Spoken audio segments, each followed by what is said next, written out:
कहानी की शुरुआत होती है जब कुछ पुराने स्पेशल फोर्सेस के फौजी अब मजबूरी में चोर बन गए हैं। पहली चोरी में उनका लीडर बैंक मैनेजर के पास गया और उसने बिना दया किए मैनेजर के सीने में गोली दाग दी। बाकी लोगों का झुंड एकदम से घबरा गया। चोरों ने बहुत ही परफेक्ट तरीके से सिक्योरिटी गार्ड्स को कंट्रोल किया। उन्होंने एक ब्लूटूथ स्पीकर हॉल के बीच में फेंक दिया। उस स्पीकर के अंदर से एक कड़क आवाज निकली, सब नीचे लेट जाओ, अपने हाथ जमीन पर रखो। ये सुनते ही लोग डर के मारे तुरंत नीचे बैठ गए। बैंक के एम्प्लॉयज ने भी डर कर जल्दी से जाके सेफ खोल दिया। पूरे 2 मिनट में सब कुछ खत्म हो गया। चोर पूरे $3 मिलियन यानी लगभग 25 करोड़ लेकर भाग गए। जाते वक्त उन्होंने एक मोशन एक्टिवेटेड बॉम्ब छोड़ दिया। फिर दोबारा से वही कड़क आवाज सुनाई दी, अगर कोई भी उठाया पुलिस को कॉल किया तो बम 15 मिनट में फट जाएगा। निकलते हुए उनके लीडर ने सीसीटीवी कैमरा की तरफ देखा और कैमरे को गोली से उड़ा दिया। पलक झपकते ही चोर शहर की गलियों में गायब हो गए। FBI को क्राइम के 25 मिनट बाद रिपोर्ट मिली।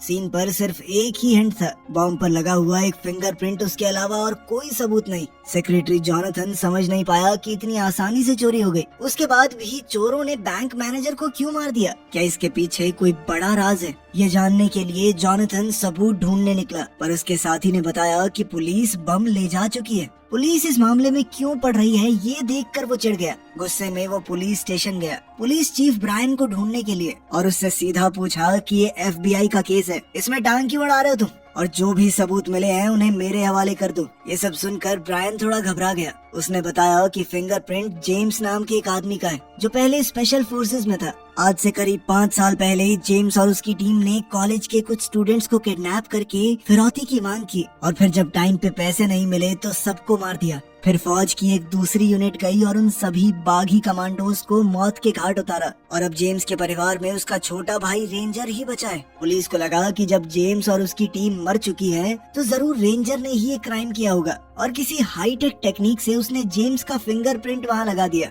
पर तभी एजेंट वेल्स खबर लेकर आया कि चोरी के टाइम पर रेंजर को एक दुकान में देखा गया है, इसीलिए हम उसे अरेस्ट नहीं कर सकते क्योंकि एक आदमी 2 जगह पे तो हो नहीं सकता। जॉनथन समझ गया कि चोर जरूर उन्हें भटकाने की कोशिश कर रहे हैं, क्योंकि जिस तरह ये चोर काम कर रहे हैं वो स्पेशल फोर्सेस के हो ही नहीं सकते, क्योंकि कभी भी स्पेशल फोर्सेस वाले अपना फिंगरप्रिंट छोड़ के तो नहीं जाएंगे। या तो ये बेवकूफ है या हद से ज्यादा चालाक।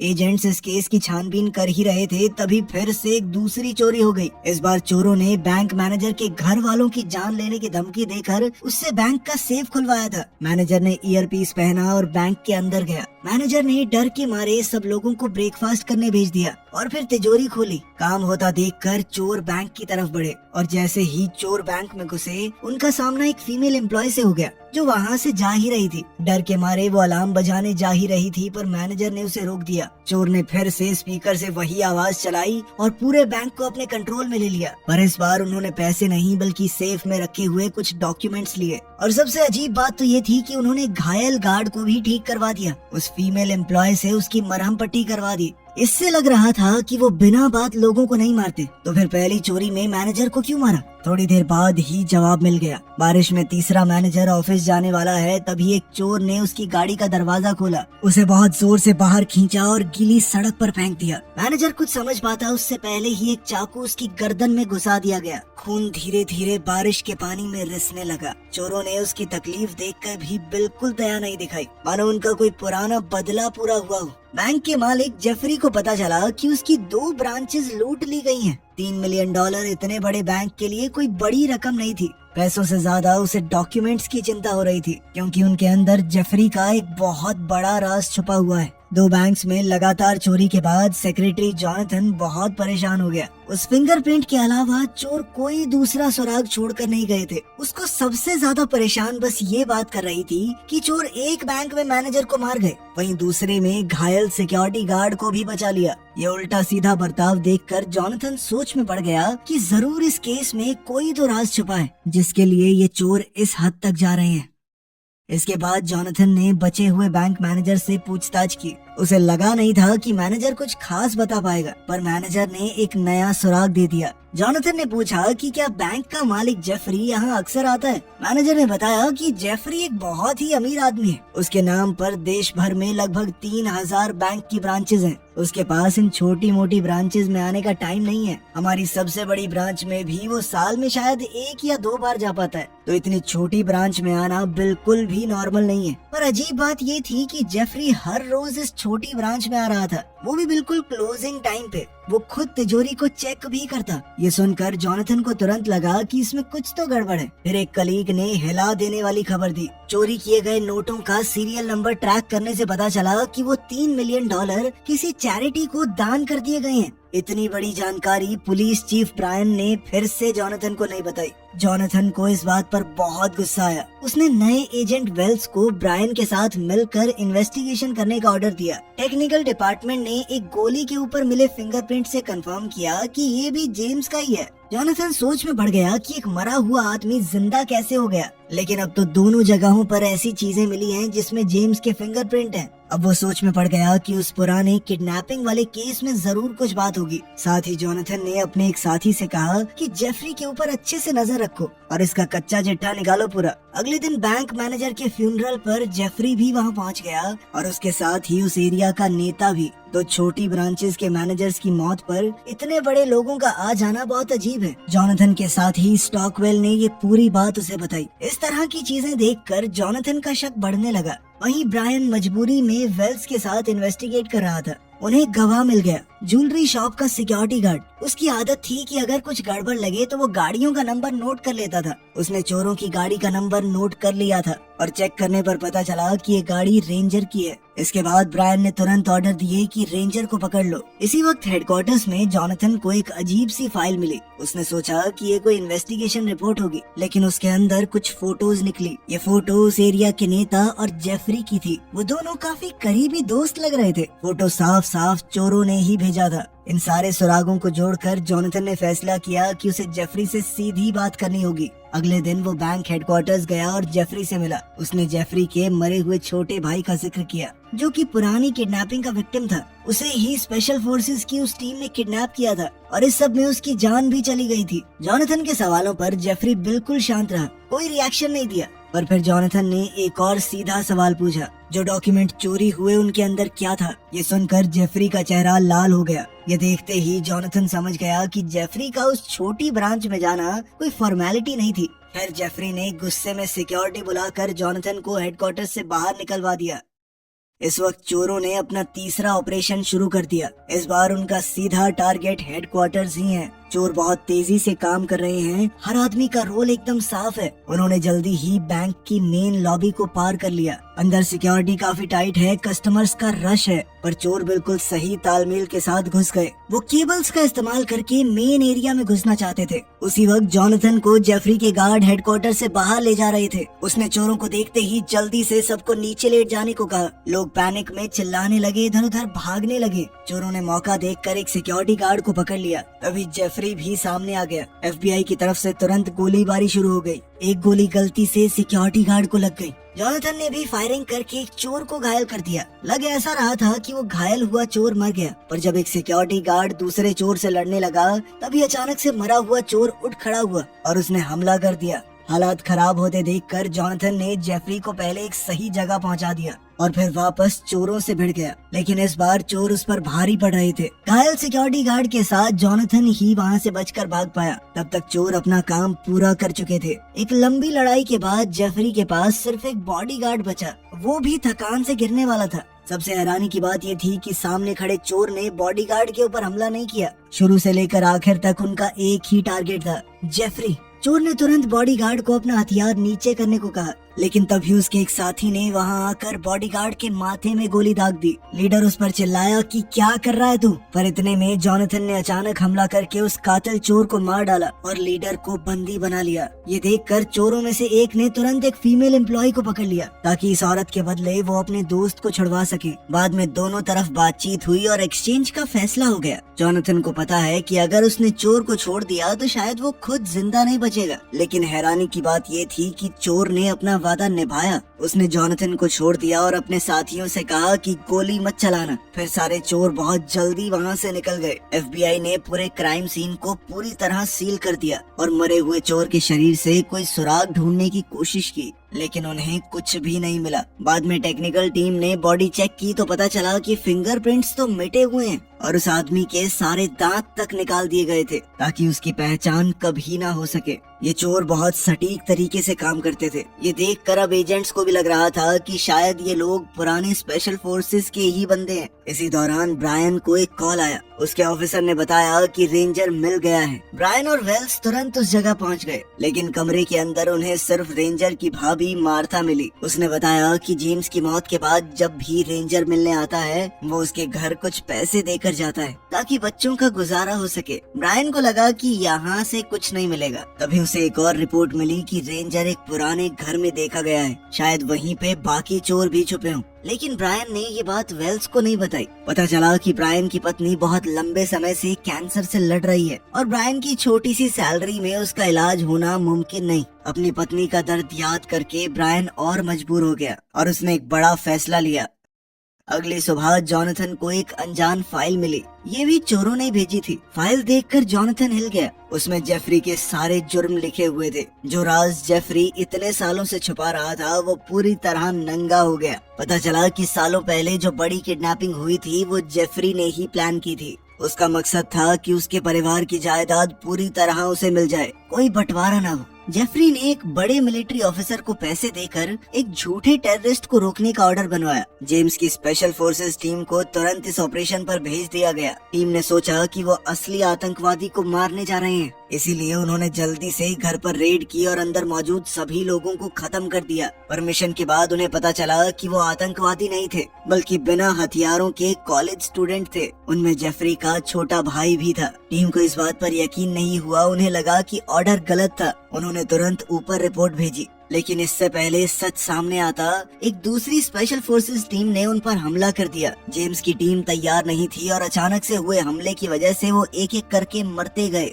जेफरी के भाई के मरने के बाद पूरी जायदाद उस अकेले को मिल गई। उसने फौज के कुछ अफसरों को बहुत सारे पैसे खिलाकर जेम्स और उसकी टीम को गद्दार घोषित करवा दिया ताकि उसका क्राइम छुप जाए। अपने प्लान को परफेक्ट बनाने के लिए जेफरी ने पहले ही जेम्स की टीम के 3 आदमियों को खरीद लिया था। 2 वो बैंक मैनेजर्स थे जो चोरों ने बाद में मार दिए और तीसरा वो नेता जो जेम्स के अंतिम संस्कार पर आया था। इन तीनों ने मिशन वाले दिन कुछ न कुछ बहाना लगा के छुट्टी ले ली और बाद में अपने ही साथियों के खिलाफ गवाही दी। जेम्स की टीम के खत्म होने के बाद जेफरी ने इन तीनों को अपनी टीम में लिया। एक को नेता बना दिया और 2 को बैंकिंग सिस्टम में डालकर मैनेजर। इसीलिए इन तीनों का रिश्ता इतना गहरा था। जेफरी को लगा था कि उसका राज जिंदगी भर दबा रहेगा। वो इतने समय से एक अमीर और ताकत भरी जिंदगी जीता रहा, लेकिन ये पक्का करने के लिए कि उसके साथ ही उसे धोखा ना दें, उसने सबूत छुपा कर रखे थे जो अगर सामने आए तो सब पकड़े जाएंगे। लेकिन अब ये सबूत बाहर आ चुके थे और इस सब के पीछे जो लोग हैं वो उसी मिशन के बचे हुए स्पेशल फोर्सेस सोल्जर्स थे। उन्हें धीरे धीरे समझ आया कि जेफरी ने उनका इस्तेमाल किया है। उसने उनके हाथों अपने ही फौजी भाइयों को मरवा दिया। इस बात ने उन्हें कभी चैन से रहने नहीं दिया। आर्मी से निकलने के बाद इन सब ने साथ मिलकर बदला लेने का फैसला किया। उनका इरादा सीधा था, जेफरी और उसके साथियों को सजा देना। जॉनथन को पूरी सच्चाई समझ आ गई। उसने एक प्लान बनाया और सोचने लगा कि रेंजर का भी इसमें कोई तो कनेक्शन होगा और जो पैसा रेंजर मार्था को देता है वो शायद वही चोरी का पैसा है। उसने अपने साथियों को इस सब की छानबीन करने को कहा। साथ ही ब्रायन भी रेंजर को ट्रैक कर रहा था। उसने कंफर्म किया कि पैसा पुराने घर में ही छुपा हुआ है। ब्रायन और उसके एक ऑफिसर ने सुबह होने से पहले वहाँ से पूरा पैसा निकालने का प्लान बनाया। जैसे जैसे इन्वेस्टिगेशन गहरी होती गई, सभी बड़े टीवी चैनल्स पुरानी सच्चाई सबके सामने दिखाने लगे। जेम्स और उसकी टीम पर जो जुल्म हुआ था वो साफ हो गया। जेफरी ने जब ये खबर देखी तो वो समझ गया कि उसका बुरा समय शुरू हो चुका है। वो जल्दी जल्दी सामान बांधकर भागने की तैयारी करने लगा। जॉनथन ने भी उसका प्लान समझ लिया। उसने अपने साथी वेल्स से कहा कि जेफरी के नाम पर अगर कोई प्लेन बुक्ड हो तो उसकी जांच करो ताकि वो यहाँ से भाग न सके। दूसरी तरफ जॉनथन खुद उस बार में गया जहाँ जेम्स की गर्लफ्रेंड काम करती है। उसे शुरुआत से ही शक था कि जेम्स जिंदा है। सुबह सुबह ब्रायन अपने साथियों से मिलने गया। एन मौके पर उसका मन बदल गया। उसने अपने दोनों साथियों से कहा कि छोड़ो ये सब, ये नहीं करते, पर उसके साथ ही पैसों के लालच में अंधे हो चुके थे। उन्होंने ब्रायन की बात बिल्कुल नहीं सुनी। उधर जॉनथन को बार के अंदर ही जेम्स मिल गया। सामने जिंदा खड़े जेम्स को देखकर उसका शक सच में बदल गया। फिर वो जेम्स को FBI हेडक्वार्टर्स में ले गया और पूछताछ शुरू हुई। सारे सुराग देखकर जॉन ने अंदाजा लगाया कि शायद बदला लेने के लिए जेम्स ही चोरों का हेड बन गया, लेकिन जेम्स ने इस बात से साफ इनकार कर दिया।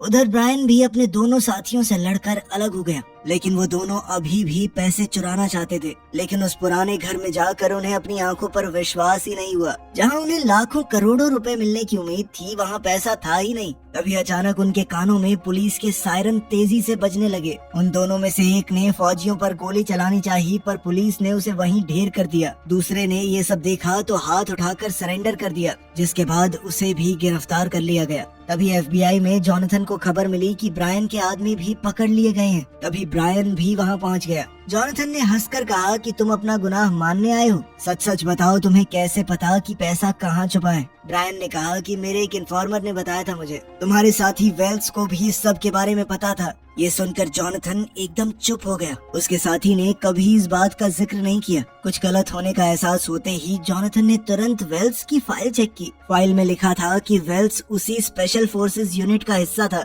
जिसे जेफरी ने इस्तेमाल किया था। मिशन के बाद वेल्स ने अचानक आर्मी छोड़कर FBI ज्वाइन कर ली। जॉनथन को अब सब कुछ समझ आ गया। वेल्स को तो शुरुआत से सब कुछ पता था। उसने ही अपनी पावर का गलत इस्तेमाल करके चोरों को सुराग दिए ताकि वो जेफरी से बदला ले सके। यानी कि वही असली मास्टरमाइंड चोर है। अब पूरा सच सामने आ गया था। जॉनथन ने तुरंत वेल्स को पकड़ने का ऑर्डर दे दिया। पुलिस गाड़ियां तेजी से उसे पकड़ने निकल पड़ी। उधर स्टॉकवेल ने जेफरी की लोकेशन का पता लगा लिया था। दोनों जेफरी को पकड़ने गए, पर देर हो गई। जेफरी हेलीकॉप्टर लेकर भाग चुका था। चोरों का बदले का प्लान पूरा नहीं हो पाया। ये देखकर वेल्स अपने गुस्से पर काबू नहीं रख पाया। वो धड़ाधड़ हेलीकॉप्टर पर गोलियां चलाने लगा। ये देखकर स्टॉकवेल कहने लगा, तू पागल हो गया है क्या कर रहा है? वो बोल ही रहा था कि इतने में वेल्स के सभी साथी बंदूकें लेकर वहां आ गए। ये देखकर तो स्टॉकवेल भी समझ गया कि असल मास्टरमाइंड वेल्स ही है। वो हर तरफ से घिर चुका था, फिर भी उसने पूरा जोर लगाया। उसने लड़कर अपने आसपास के चोरों को गिरा दिया और वेल्स को जमीन पर फेंका। उसके धोखे से स्टॉकवेल को बहुत गुस्सा आ रहा था और वो गुस्से में उसे पीटने लगा।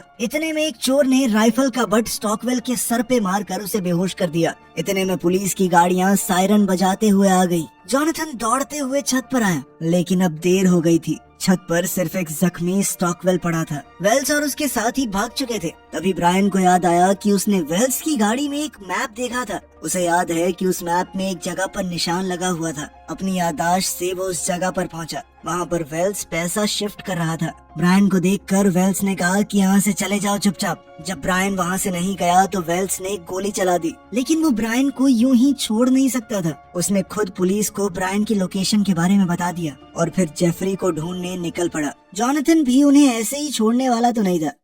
कुछ महीने बाद उन्हें मेक्सिको में जेफरी का पता लग गया। जॉनथन को यकीन था कि वेल्स भी यहीं होगा। वो अकेला ही उसे ढूंढने निकल पड़ा। जब दोनों दोबारा मिले तो जॉनथन की आंखों में वेल्स के लिए दया, गुस्सा, दर्द सब कुछ मिला हुआ था। वेल्स ने जॉनथन को बताया कि इतने सालों से हम अंदर ही अंदर मर रहे थे। उस मिशन वाले वक्त मुझे लगा था कि कुछ तो गड़बड़ है, लेकिन एक फौजी को अपना दिमाग बंद करके सीधा ऑर्डर्स फॉलो करने पड़ते हैं, यही हमारा फर्ज है। लेकिन उस दिन की हुई गलती ने मुझे कभी चैन से सोने तक नहीं दिया। जब उनका मिशन आगे बढ़ा तो वेल्स के दिल का डर और ज्यादा बढ़ गया। आखिर में सिर्फ जेम्स जिंदा बचा था। जेम्स की आंखों में डर देखकर वेल्स को पूरी तरह यकीन हो गया कि उसका शक बिल्कुल सही था। उन सबको ऊपर वाले लोगों ने इस्तेमाल किया था। सच जानने के बाद वेल्स और उसके साथियों ने जेम्स की लाश उठाने का नाटक किया और कम से कम उसे बचा लिया। लेकिन बेचारे जेम्स के पास जिंदा रहकर भी बचा क्या? वो अपनी पहचान तक खो बैठा। जो आदमी अपने देश के लिए जान देने को तैयार था,